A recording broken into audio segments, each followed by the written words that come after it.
Saan kumuha ng pera si Loling? Ewan ko, basta nung dumating siya kanina sa bahay, nalalambot. Puro dugo yung palda niya. Alam mo, Kuya Karding, may suot siyang kuntas. Ang ganda, ganyang kalaki oh. You'd be better off with someone new. I don't wanna be alone. Bakit mo nagawa yun, ha? Bakit sinira ang buhay mo? Hindi mo ba inisip mga pinangarap ko sa'yo? Kuya, nagawa ko yan dahil kalayo kitang maipit sa bilangguan eh. Wala akong pakialam kahit nabulok ako sa kulungan. Hindi na sapat na dahilan para sirain mo yung buhay mo. Ibenta mo yung sarili mo sa mga buwitri niyo. Ha? Ano kayo na pagkatao mo? Ha?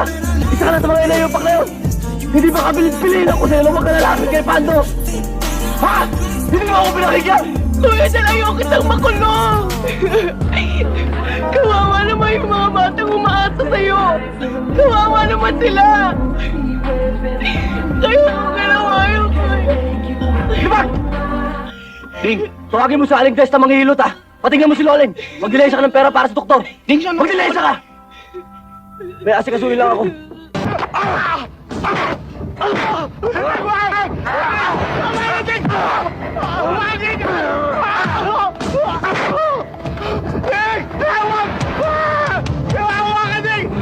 Hindi mo alam ang salitang awa!